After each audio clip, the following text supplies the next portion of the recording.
पहाड़ों की रानी मसूरी और आसपास के क्षेत्र में हुई बर्फबारी का पर्यटक उठा रहे हैं लुत्फ। बर्फबारी होने से तापमान में आई गिरावट, मैदानी इलाकों में बढ़ी ठंडक।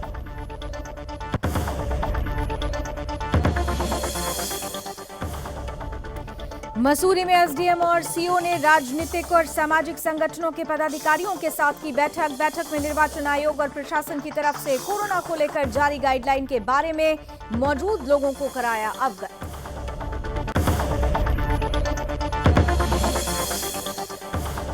मसूरी के धनौल्टी मार्ग पर चट्टान गिरने से एक बाइक सवार की मौत, एक युवक हुआ घायल। स्थानीय लोग घायल युवक को अस्पताल में कराया गया भर्ती।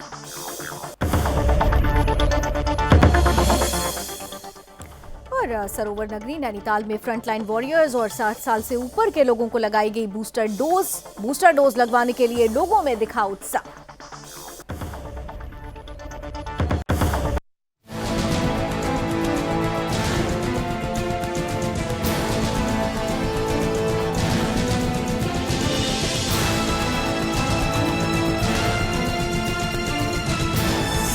आप देख रहे हैं सुदर्शन न्यूज।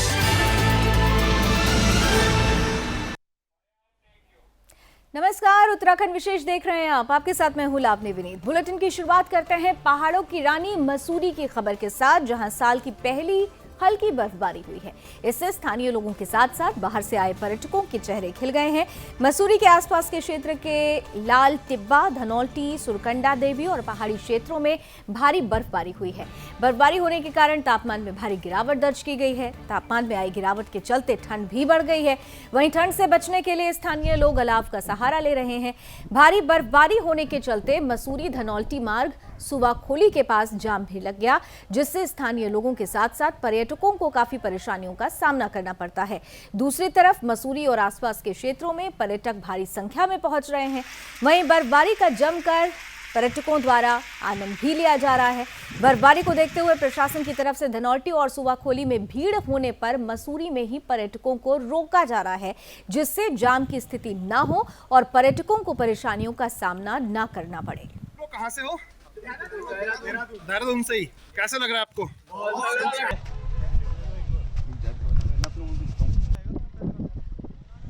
वहीं मसूरी में एसडीएम नरेश दुर्गापाल और सीओ पल्लवी त्यागी ने राजनीतिक और सामाजिक संगठनों के पदाधिकारियों के साथ बैठक कर निर्वाचन आयोग और प्रशासन की तरफ से कोरोना को लेकर जारी गाइडलाइन के बारे में अवगत कराया। एसडीएम ने सभी से आदर्श आचार संहिता का पालन करने का आग्रह किया। साथ ही उन्होंने कहा कि उल्लंघन करने वाले के खिलाफ सख्त कार्रवाई की जाएगी। वहीं सीओ ने कहा कि चुनाव को लेकर सभी तैयारी पूरी कर ली गई है। साथ ही उन्होंने कहा कि मसूरी में संवेदनशील और अति संवेदनशील बूथों का भी निरीक्षण कर लिया गया है, जिससे कि चुनाव शांतिपूर्ण तरीके से कराया जा सके। साथ ही उन्होंने कहा कि निर्वाचन आयोग की तरफ से गाइडलाइन का पूरी तरीके से पालन किया जा रहा है। उन्होंने कहा कि प्रशासन और पुलिस की कोशिश है कि निर्वाचन आयोग से जारी गाइडलाइन का भी पालन हो सके, वहीं लोग अपने मत का भी प्रयोग कर सके। उन्होंने कहा कि अति संवेदनशील बूथों पर पुलिस बल तैनात किया जाएगा, जिससे किसी प्रकार की गड़बड़ी ना हो सके, साथ ही चुनाव शांतिपूर्ण तरीके से हो सके। उधर नरेश दुर्गापाल ने कहा कि आदर्श आचार संहिता लगने के तुरंत बाद ही मसूरी विधानसभा क्षेत्र से सभी सरकारी और गैर सरकारी जगहों पर राजनीतिक पोस्टर, बैनर और प्रचार प्रसार सामग्री को हटा दिया गया है। उन्होंने कहा कि 15 जनवरी तक किसी को भी बैठक और रैली करने की अनुमति नहीं है। साथ ही ये भी कहा कि चुनाव आयोग और प्रशासन की तरफ से जारी गाइडलाइन का उल्लंघन किया जाता है तो उनके खिलाफ सख्त कार्रवाई भी की जाएगी। जो अभी आचार संहिता लगी है और चुनाव की तारीख जो घोषित हो गई है, उसके मद्देनज़र बैठक ली गई है ताकि सभी को अवगत कराया जा सके कि आचार संहिता के दौरान जो भी इलेक्शन कमीशन के गाइडलाइंस हैं उनका पालन करें और पुलिस और प्रशासन को कोऑपरेट करें। और यदि ऐसा करने में कोई असफल रहता है तो उसके खिलाफ हम कार्रवाई करेंगे। अभी कुछ लोगों के कुछ इश्यूज़ थे, तारीखों को लेकर के मेनली इशू था कि कई तारीखें लगती हैं, तो उसके संबंध में क्योंकि एसडीएम साहब भी यहाँ मौजूद थे और उनको पहले भी अवगत करा दिया गया है ताकि जो है किसी एक डेट में जो लोग यहाँ पे मौजूद हैं जिनके खिलाफ 107/16 की है, तो उनको हम पेश करा के उनका जो भी कार्रवाई है बाउंड डाउन उनको कराया जा सके। तो ये कुछ लोगों की समस्या थी, संभवतः कुछ लोगों को डेट्स की इशू रही होगी। हाँ, मैं जैसा बता दूं कि आप सभी को पता है कि स्टेट में जनरल इलेक्शन अनाउंस हो गए हैं, तो मॉडल कोड ऑफ कंडक्ट भी इम्पोज कर दिया है। उसको लेकर के मेरे साथ मेरी जो सीओ साहिबा हैं, उन्होंने एक आज पॉलिटिकल पार्टी की एक बैठक यहाँ रखी थी। उसमें शहर के सभी संभ्रांत व्यक्ति और विभिन्न पॉलिटिकल पार्टी के लोगों को बुलाया था। उनके साथ और आइए अब आपको सीधे लिए चलते हैं देहरादून, जहां पर मुख्यमंत्री पुष्कर सिंह धामी महत्वपूर्ण संबोधन कर रहे हैं। और 15 से लेकर 18 वर्ष के बच्चों को भी वैक्सीनेशन का काम मुझे लगता है कि कुछ ही दिनों में पूर्ण होने वाला है। इसमें 6,28,000 15 से 18 वर्ष की आयु में आने वाले जो भी बच्चे हैं उन सभी को लगने की प्रक्रिया चल रही है। वीर चंद्र सिंह गढ़वाली योजना में हमने सब्सिडी बढ़ाई है, जिससे कि यहाँ पर्यटन बढ़े। पर्यटन को बढ़ाने के लिए होम स्टे योजना को लागू किया है। और इस महामारी के समय में जो पर्यटन और परिवहन के क्षेत्र में यात्रा न चल जाने के कारण से जिनका कारोबार पूरी तरह से प्रभावित हो गया था, उन सभी के लिए हमारी सरकार ने एक सहयोगी के रूप में 200 करोड़ रुपए का एक पैकेज दिया है हवाई सेवाएं सस्ती करने के लिए, जिससे कि यहाँ पर्यटन बढ़े। हमने वैट को 20% से मात्र 2% किया है, यानी कि 18% उसमें रिबेट किया है।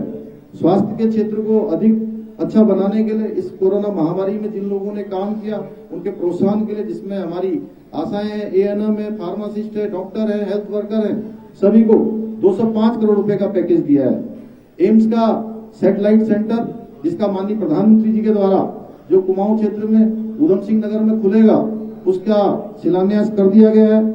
स्वयं सहायता समूह ग्राम स्तर पर कार्य करने वाले ऐसी हमारी जो बहनें हैं जो आजीविका मिशन के तहत कार्य करती हैं, उनके लिए भी 129 करोड़ रुपए का पैकेज इस कोरोना महामारी से उबरने के लिए दिया गया है, जिसमें 5 लाख तक रुपए का ऋण बिना ब्याज के देने की व्यवस्था की गई है।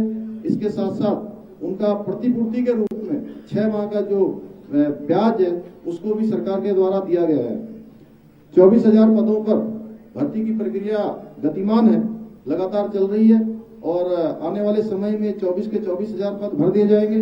पुलिस विभाग में पिछले कई वर्षों से जो भर्तियां नहीं हो पाई, वहां भी 1734 पदों पर उसकी विज्ञप्ति जारी कर दी गई है, वो भी भर्ती निकाली जा रही है। स्वरोजगार के मेले लगाए जा रहे हैं। आशा कार्यकर्ताओं, आंगनबाड़ी कार्यकर्ताओं, भोजन माता हो, अतिथि शिक्षक हो, PRT जवान हो, उपनल के कर्मचारी हो, त्रिस्तरीय पंचायत में काम करने वाले हो, सभी के मानदेय में वृद्धि की गई है। आने वाले समय में भविष्य में कैलाश मानसरोवर तक की पावन यात्रा श्रद्धालु सड़क मार्ग से पूरी कर पाएंगे। हल्द्वानी से कर्णप्रयाग सीधे सीधे बड़ी चौड़ी लाइन वाली रोड से जुड़ने वाला है। यहाँ से दिल्ली जाने के लिए जो एलिवेटेड रोड 12,000 करोड़ रुपए की उसकी स्वीकृति हो गई है और देहरादून से दिल्ली जाने के लिए 2 से 2.5 घंटे में उसका सफर तय किया जाएगा, 12 किलोमीटर का, जिसमें जो हमारा डाटकाली मंदिर से लेकर आगे जितना भी जंगल का क्षेत्र है उसमें कॉरिडोर भी बनाया जाएगा, जिससे कि हमारे जो जंगली जानवर है उनकी सुरक्षा पर भी किसी प्रकार की कोई रुकावट ना आए। इसके साथ साथ मैं बताना चाहता हूं आपको कि एक प्रक्रिया जिसके लिए हम लोग लगातार काम कर रहे थे कि उत्तर प्रदेश और उत्तराखंड दोनों के बीच में जो पिछले 21 वर्षों से ये हमारा एक लंबित प्रकरण था और वो था हमारा परिसंपत्तियों का आपस में बंटवारा। और इस बार उन सभी परिसंपत्तियों के बंटवारे का भी लगभग मामला पूरी तरह से सुलझ गया है, पूरी तरह से निपट गया है। इसके लिए मैं अपने सभी जो लोग हमारे मेरे से पूर्व में हमारे सभी सरकारों में रहे मुख्यमंत्रीगण हैं, उनकी सरकारें हैं, उन सभी को भी धन्यवाद देता हूं। उन विभागों में लगे हुए जो अधिकारीगण हैं उन्होंने भी बड़ा प्रयास किया, उनको भी देना चाहता हूं। और साथ में मैं उत्तर प्रदेश के मुख्यमंत्री आदरणीय योगी आदित्यनाथ जी का भी धन्यवाद करना चाहता हूं कि उन्होंने एक छोटे भाई और बड़े भाई जैसा हमारा रिश्ता रहा है उत्तर प्रदेश के साथ, क्योंकि हम सबका मातृ प्रदेश उत्तर प्रदेश ही रहा है। मैं समझता हूँ आप सब लोगों के भी, ज्यादातर लोगों के सर्टिफिकेट में जो है जो अगर हाई स्कूल के या किसी के जो अभी वाले होंगे पुराने मेरे जैसे हाई स्कूल, इंटर और उसके सर्टिफिकेटों में उत्तर प्रदेश लिखा जाता है, अभी भी लिखा है, वैसे आप लोगों का भी लिखा होगा अभी। तो उन्होंने उसको जो है मात्र 1 घंटे की मीटिंग में सारा का सारा मामला निपटा दिया और उसमें कुछ हमने नया नहीं करा। सारा का सारा जो पहले से उसकी प्रक्रिया चली आ रही थी, जो गतिमान थी, उस पर सभी पर जो है उसका पटाक्षेप हो गया। और इसके साथ साथ हमने अगले 10 सालों में सभी विभागों को एक रोड मैप बनाने को कहा कि 10 सालों का अपना विजन डॉक्यूमेंट तैयार करें, एक रोड मैप तैयार करें, जिससे कि आने वाले समय में हमारा ये उत्तराखंड जब हम 25 वर्ष के होंगे, यानी कि अभी हम 21 वर्ष के हुए हैं, जब 25 वर्ष के होंगे राज्य स्थापना का, जब हम 25वां राज्य स्थापना दिवस मना रहे होंगे, तब हमारा राज्य हिंदुस्तान के श्रेष्ठ राज्यों में से, हिंदुस्तान के अग्रणी राज्यों में से हमारा राज्य होगा। उसके लिए हम सब लोग आगे बढ़ेंगे, उसके लिए काम करेंगे, हमारी पार्टी भी काम करेगी, आप सब लोग भी काम करेंगे, सब मिलकर कदम से कदम मिलाकर आगे चलेंगे। उस क्षेत्र में हम काम कर रहे हैं। उत्तराखंड में सभी गांवों में जितनी हमारी ग्राम सभाएं हैं, हमने कहा था, हमने 1 अक्टूबर 2021 को पीटसैंड में चंद्र सिंह गढ़वाली जी का जो जन्म स्थान है, वहां से मैंने घोषणा करी थी कि हम स्वस्थ युवा स्वस्थ उत्तराखंड ये योजना लागू करेंगे। इस योजना में प्रत्येक गांव में एक ओपन जिम खोलेंगे, और ये केवल घोषणा ही नहीं करी, उसका पैसा भी जारी हो चुका है, उसका शासनादेश जारी हो गया। हर गांव में एक ओपन जिम बनाया जाएगा। आने वाला दशक उत्तराखंड का दशक होगा, और माननीय प्रधानमंत्री जी ने भी बार बार इस बात को कहा है कि हर दृष्टि में, चाहे पर्यटन का क्षेत्र हो, स्वास्थ्य का क्षेत्र हो, शिक्षा का क्षेत्र हो, उत्तराखंड का सर्वांगीण विकास का क्षेत्र हो, 20 से 30 का ये दशक, हमारा 21वीं सदी का दशक उत्तराखंड का दशक होगा। उत्तराखंड को विश्व की सांस्कृतिक आध्यात्मिक राजधानी बनाने के लिए हम कृत संकल्पित हैं, दृढ़ संकल्पित हैं, और उसके लिए काम करेंगे। आप सबका धन्यवाद। तो मुख्यमंत्री पुष्कर सिंह धामी को आप सुन रहे थे। स्पष्ट रूप से वो ये बताते हुए कि सरकार ने जनता के लिए काम किया है और उस काम का लाभ उत्तराखंड के आखिरी व्यक्ति तक पहुंचा है, और आगे भी यही प्रक्रिया जारी रहेगी, क्योंकि राज्य को और राज्यवासियों को आगे लेकर जाना है। आगे बढ़ते हैं। मसूरी धनौल्टी मार्ग पर कोटली गांव के पास चट्टान गिरने से एक बाइक सवार उसकी चपेट में आ गया, जिससे बाइक सवार एक व्यक्ति की मौके पर ही मौत हो गई, जबकि एक दूसरा व्यक्ति गंभीर रूप से घायल हो गया। वहीं स्थानीय लोगों ने मामले की सूचना पुलिस को दी। मौके पर पहुंची पुलिस ने घायल व्यक्ति को अस्पताल में भर्ती कराया, जहां व्यक्ति का इलाज चल रहा है। फिलहाल धनौल्टी में भारी बर्फबारी होने के कारण पर्यटकों की भारी भीड़ देखी जा रही है, जिसके चलते सुरक्षा की दृष्टि से धनौल्टी में ज्यादा भीड़ होने के कारण मसूरी में ही पर्यटकों को रोका जा रहा है, जहां पर चट्टान और पत्थर गिरने की संभावना है, जिसके लिए सभी लोगों को प्रशासन की तरफ से आगे जाने के लिए रोका जा रहा है।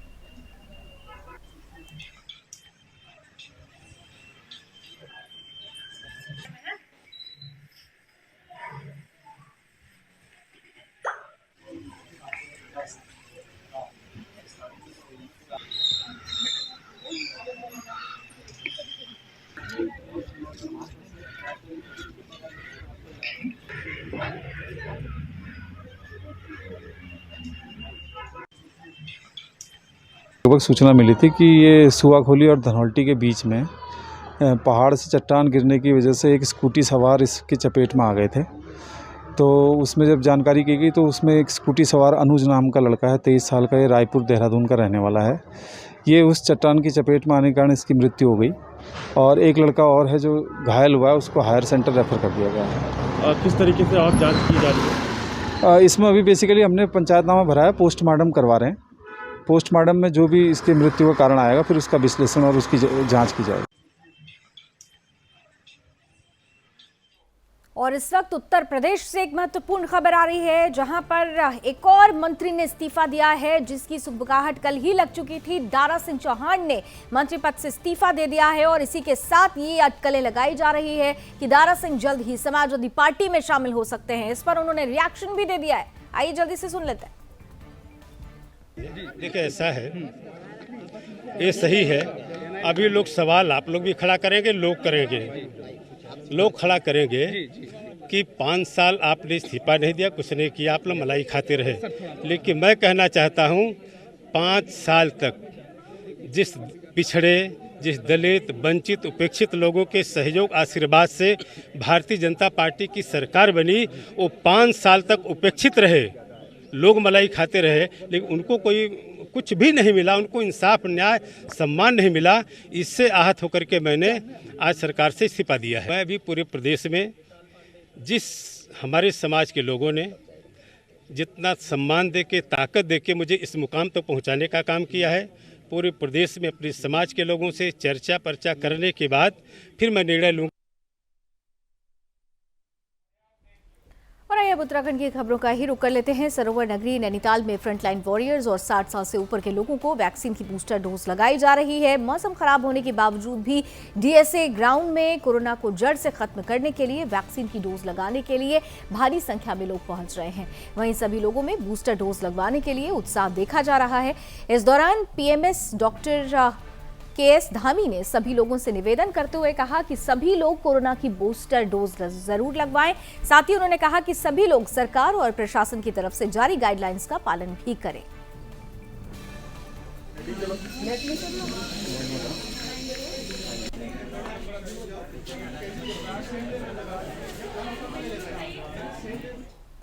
बाजपुर के तहसील सभागार में एसडीएम राकेश तिवारी ने मजिस्ट्रेट और सुपरवाइजर के साथ बैठक की। इस दौरान एसडीएम राकेश चंद्र तिवारी ने मजिस्ट्रेट और सुपरवाइजर को दिव्यांग व्यक्तियों और कोरोना संक्रमित व्यक्तियों की सूची तैयार करने के निर्देश दिए।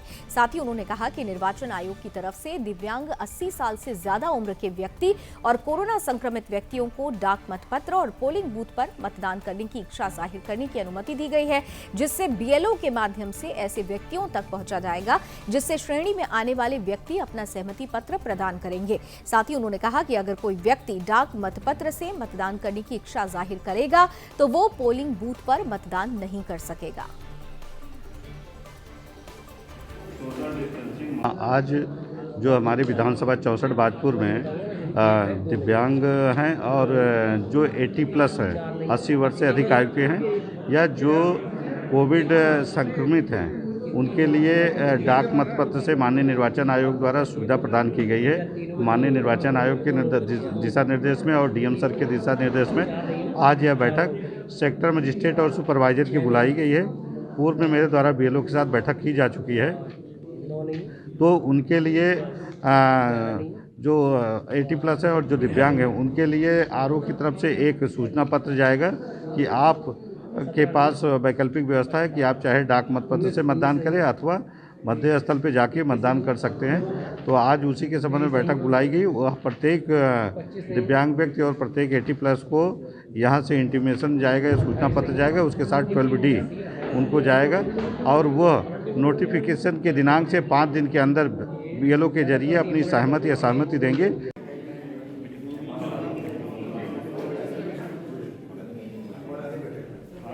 और दीपांकर सरकार हमारे साथ जुड़ चुके हैं ज्यादा जानकारी के साथ। दीपांकर, बड़ी महत्वपूर्ण बैठक और इस बैठक में जो निर्देश दिए गए उस निर्देश को धरातल पर उतारना कितनी बड़ी चुनौती और कितना सकारात्मक लग रहा है? इस बैठक के बाद जो आदेश दिए गए हैं अधिकारियों को, कितना सकारात्मक लग रहा है पूरा माहौल?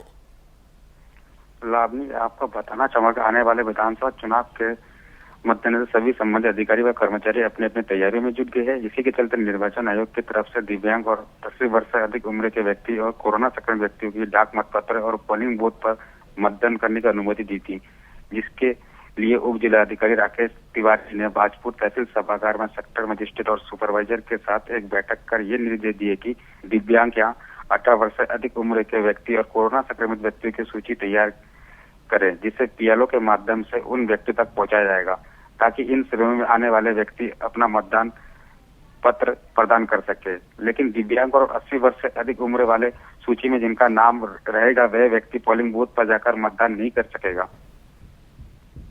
दीपांकर, लेकिन उसके पहले प्रशासन के सामने स्क्रूटनी करने की चुनौती थी। इसके पहले भी ये कहा जा रहा था कि स्क्रूटनी होनी चाहिए। अब कोई भी व्यक्ति, क्योंकि मतदान हर किसी का अधिकार है, छूटना नहीं चाहिए। तो क्या इस कड़ी में प्रक्रिया पूरी कर ली गई है? जी लावनी, ये जितने भी प्रक्रिया है चुनाव निर्वाचन आयोग द्वारा जो है पूरी तैयारी में जुटे हुए हैं और उनका ये कहना है कि जो भी निर्वाचन आयोग की तरफ से जो भी आदेश आएगा उन आदेशों का पालन करते हुए उसे धरातल पर उतारा जाएगा और हमारी जो टीम है वो सक्रिय रूप से काम पर लग चुके हैं, जिससे कि जितने भी निर्देश है उसका पूरा का पूरा पालन किया जाएगा। चलिए, बहुत बहुत धन्यवाद दीपांकर इस पूरी जानकारी के लिए।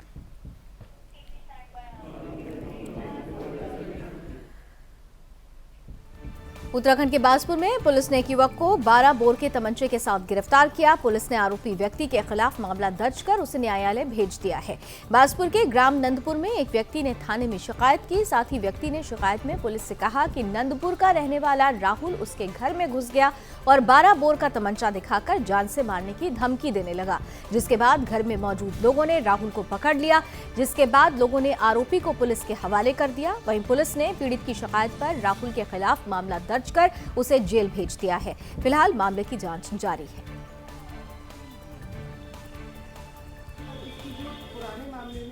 नंदपुर नरका टोपा का मामला है। ये वादी हैं राम दुलारे। इनका 6 महीने पहले इनकी जो नाबालिग पुत्री है उसके साथ पोक्सो का मामला दर्ज हुआ था, जिसमें हमने एक अभियुक्त राहुल को जेल भेजा था बाजपुर थाने से ही। वर्तमान में वो अभियुक्त बाहर आया और इनके घर पर 12 बोर की ये तमंचा लेकर इनको डराने धमकाने का प्रयास किया और इस प्रयास में इन्होंने इनके बीच में आपस में कहासुनी हुई और उसके बाद ये इसे स्वयं ही थाने पे पकड़कर ले आए। बाजपुर में उस समय हड़कंप मच गया जब दोहराहा रोड पर अज्ञात वाहन ने एक महिला को टक्कर मार दी, जिससे महिला की मौत हो गई। बता दें कि बाजपुर के राजीव नगर की रहने वाली महिला एक होटल में काम करती थी। वहीं महिला होटल से काम कर अपने घर जा रही थी, तभी रास्ते में ही अज्ञात वाहन ने महिला को टक्कर मार दी, जिससे महिला की मौत हो गई। स्थानीय लोगों ने मामले की सूचना पुलिस को दी। वहीं मौके पर पहुंची पुलिस ने मामले को दर्ज कर शव को पोस्टमार्टम के लिए अस्पताल भेज दिया। फिलहाल मामले की जांच जारी है।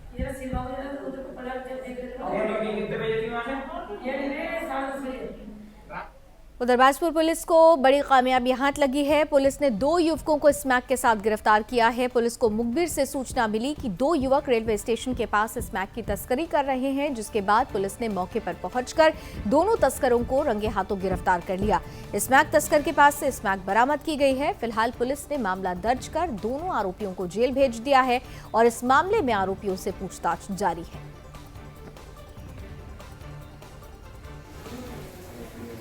ये लगातार बाजपुर पुलिस का नशे के खिलाफ अभियान जारी रहा है और लंबे समय से हम लोग इस पे प्रयासरत रहे हैं। इसी के पर काम करते हुए ये मुखबिर की सूचना के आधार पर ये बाजपुर पुलिस ने टीम बनाकर 2 अभियुक्तों को रेलवे स्टेशन के पास से पकड़ा है, जिनके पास से 10-10 ग्राम स्मैक दोनों के पास से बरामद हुआ है। इनके पास से साथ में ही एक तराजू, इलेक्ट्रॉनिक तराजू भी बरामद हुआ है, जिसमें ये लोग जिसका उपयोग स्मैक को बेचने के लिए किया करते थे।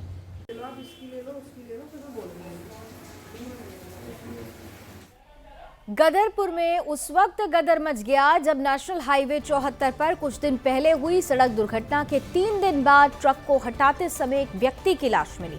इसके बाद स्थानीय लोगों ने पुलिस को सूचना दी। वहीं मौके पर पहुंची पुलिस ने अपनी जांच शुरू कर दी। फिलहाल अभी तक डेड बॉडी की कोई पहचान नहीं हो पाई है। मैं यहाँ पे शटडाउन देने के लिए आया था। जैसे ही मैं शटडाउन देने के लिए आया था, मैं उधर रोड के उस पर खड़ा था, तो जो करंट ड्राइवर है वो पट्टा बांधने के लिए आ रहा था। तो उसने जैसे झोंका पट्टा बांधने के लिए, तो वो देखा डेड बॉडी पड़ा नीचे। तो वो हमें बुलाया कि संजीव भाई इधर आओ, देखो ये डेड बॉडी पड़ी है। उसके बाद मैंने तुरंत पुलिस को सूचना दे दी। इंदौर में तेज हवाओं के साथ बारिश हुई है। वहीं ग्रामीण क्षेत्रों में ओले भी गिरे हैं। बारिश होने से तापमान में गिरावट भी आ गई है, जिससे ठंड बढ़ गई है। स्थानीय लोगों को अलाव का सहारा लेना पड़ रहा है। साथ ही बारिश के चलते यहां फिलहाल मौसम खराब बना हुआ है। बारिश के चलते कोटद्वार पौड़ी हाईवे के पास सड़क धंस गई। पहाड़ों से भूस्खलन की खबरें भी आ रही हैं, जिस कारण यहां वाहनों का आवागमन मुश्किल से हो रहा है। यहां बार बार जाम की स्थिति बन रही है, जिससे लोगों को आने जाने में भारी परेशानियों का सामना करना पड़ रहा है।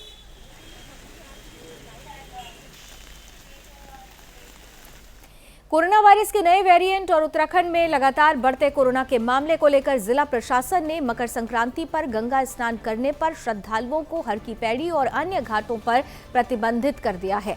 बाहर से आने वाले श्रद्धालुओं के साथ हर की पैड़ी पर स्थानीय निवासियों के प्रवेश पर भी रोक लगा दी गई है, जिसके बाद डीआईजी और एसएसपी ने श्रद्धालुओं से अपील की है कि कोरोना से सावधान रहें। साथ ही एसएसपी ने कहा कि कोरोना संक्रमण को देखते हुए इस बार मकर संक्रांति के स्नान पर रोक लगाई गई है, जिसके तहत हर की पौड़ी सहित सभी गंगा घाटों पर स्नान नहीं हो पाएगा। इसलिए उन्होंने इस मौके पर आने वाले श्रद्धालुओं से सहयोग की अपील करते हुए कहा कि सभी एसओपी का पालन करें। एसओपी का उल्लंघन कर मकर संक्रांति के दिन हरिद्वार आने वाले श्रद्धालुओं को परेशानियों का सामना करना पड़ सकता है। आगामी मकर संक्रांति के स्नान पर्व पर हरिद्वार आने वाले सभी यात्रियों से मेरा अनुरोध है कि कोविड के नए वेरिएंट के बढ़ते हुए संक्रमण के दृष्टिगत हर की पैड़ी और उसके आसपास के समस्त घाटों पर स्नान पूर्णतः प्रतिबंधित किया गया है। अतः ऐसे सभी यात्री जो कि हरिद्वार आना चाह रहे हैं, उनसे मेरा अनुरोध है कि मकर संक्रांति के अवसर पर हरिद्वार न आएं, अन्यथा उन्हें भारी असुविधा का सामना करना पड़ सकता है। कोविड के बढ़ते हुए संक्रमण को रोकने के लिए आपके सहयोग की अपेक्षा है। धन्यवाद। और मेरी सहयोगी पूजा सिंह इस खबर पर ज्यादा जानकारी दे रही हैं। पूजा, बड़ा महत्वपूर्ण होता है 14 तारीख का दिन और मकर संक्रांति का स्नान का एक विशेष महत्व है हिंदू धर्म में। श्रद्धालुओं को आने पर पूरी तरह से रोक लगाई गई है कोरोना गाइडलाइन के तहत, और क्या कुछ खास निर्देश प्रशासन की तरफ से? जी, मैं लावनी आपको बताना चाहूंगी कि मकर संक्रांति के स्नान पर प्रशासन ने पूरी तरह रोक लगाई है। जिस तरीके से उत्तराखंड में लगातार कोरोना के केस बढ़ रहे हैं, सभी जगह पर ये गाइडलाइंस जारी की हैं कि जो भी लोग हैं वो कोरोना का गाइडलाइंस का पालन करेंगे।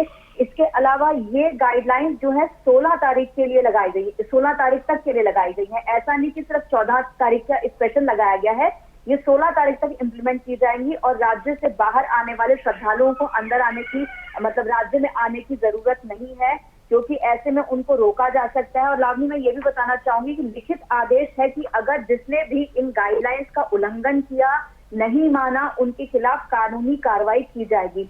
बता दें कि सख्त निर्देश है हरिद्वार के डीएम विनय शंकर पांडे जी द्वारा, उन्होंने रिटर्न में दिया है और बोला है कि बाहर से आने वाले श्रद्धालुओं को अंदर एंट्री हरिद्वार में नहीं दी जाएगी। तो जितनी भी जगह पर, चाहे हर की पैड़ी हो और चाहे ऋषिकेश हो, दोनों ही जगहों पर जो है गंगा स्नान पर पाबंदी पूर्णतः लगा दी गई है, चाहे बाहर से आने वाले श्रद्धालु हो चाहे वहां के स्थानीय श्रद्धालु हो। लावनी, पूजा, लेकिन इससे लेकर जो धार्मिक गुरु हैं उनमें क्या हलचल है? क्योंकि इसके पहले भी जो परिस्थितियां कोरोना की बनी थी, ये कहा जा रहा था कि जब पर्यटकों को छूट दी जा सकती है तो फिर ऐसे धार्मिक पर्वों पर ही रोक क्यों लगाई जाती है? क्या धार्मिक गुरु भी इस फैसले से पूरी तरह से सहमत हैं इस बार? देखिए, अभी तक उनकी तरफ से कोई बात सामने नहीं आई है, क्योंकि ये जो प्रतिबंध की बात आई है कल शाम ही आई है। और दूसरी चीज क्या है कि हमने पहले भी देखा था, पिछली लहर के अंदर जब कोरोना संक्रमण के दौरान गंगा स्नान किया गया था कई जगह पर, उस समय संक्रमण बहुत ज्यादा फैला था, संत समाज में भी कई क्षति पहुंची थी। इस वजह से अभी तक उनकी तरफ से कोई आधिकारिक बयान सामने नहीं आया है।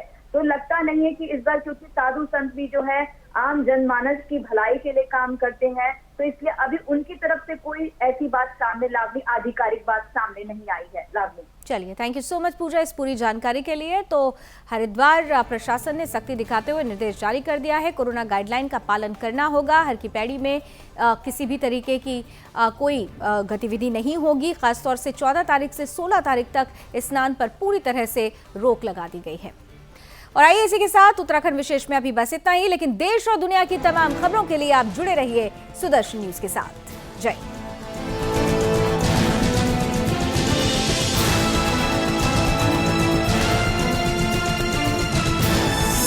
आप देख रहे हैं सुदर्शन न्यूज।